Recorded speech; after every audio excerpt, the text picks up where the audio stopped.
Organizing constantly evolves. What I've tried to show through my work is an evolution of who I am through my family, through my community, through the networks that I've connected with, and the telling of story.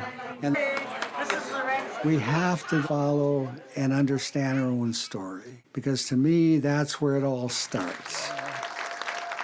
The organization I worked for was about community change, was about helping communities, and it provided me with the opportunity to tell our stories. And I learned how the film industry worked. I learned the technical side and the process. And so when I came back here, I made a decision to help bring our stories back through film. Yeah, that's what it is. So I grew up on a reservation in South Dakota as a Santee Sioux tribal member.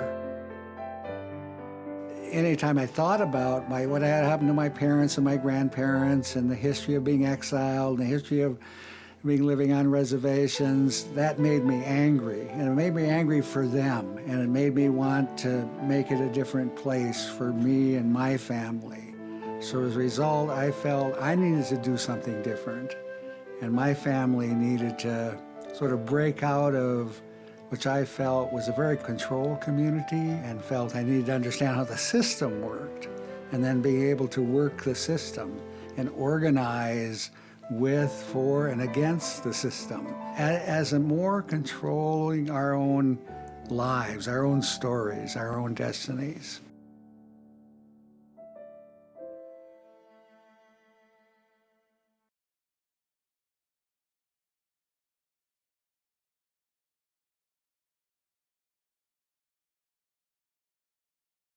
I saw up close, winning on big issues, we got big publicity.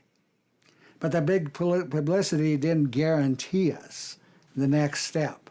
And I saw the media increasingly as in and of itself an organized vehicle where the most powerful were most connected. You know?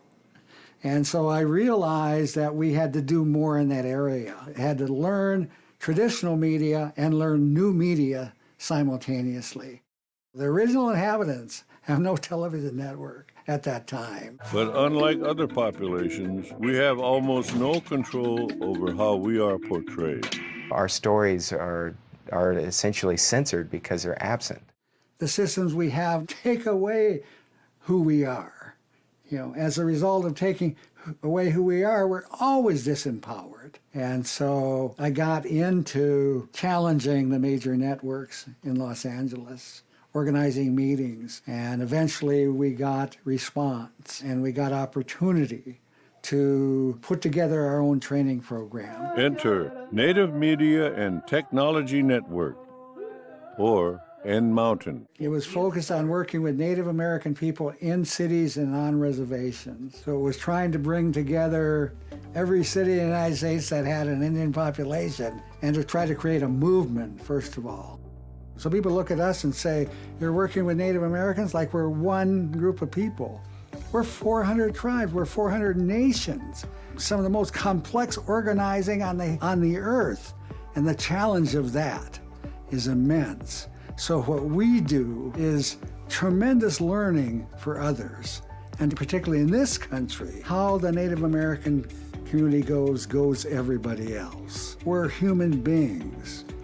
We're a part of everybody, everybody's part of us. There's no such thing as a small group. You know, it's what do you want to do? Just don't get hung up and divided by age issues or income issues or gender issues or race issues. My story is your story is my story.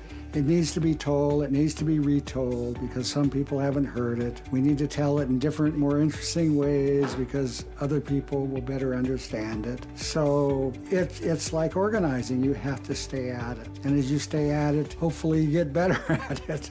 Looks like it's going to be a turnout here, even though the weather is questionable. It's a nice group of people.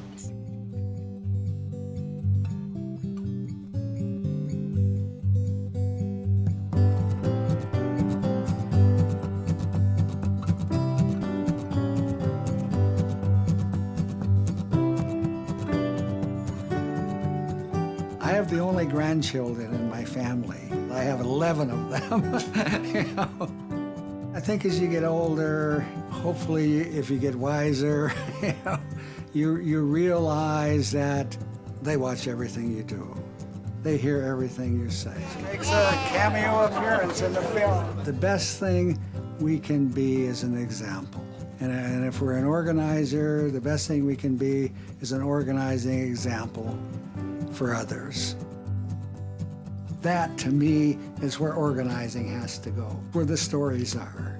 That's where the power is for bringing people together. Hamatakiapi, Sanayamani, Badewakantawan, Flandusanti Sioux tribe. Welcome all my relatives. My name is Sanayamani, which is my Dakota name, which means you know when he's been there. You hear him walking, you hear him coming, you hear him leaving. So what I've been able to discover through working is that you can be yourself and still be a change agent. We all have the innate ability to do what we have a passion to do if released, if allowed to organize. But find your own path and follow it.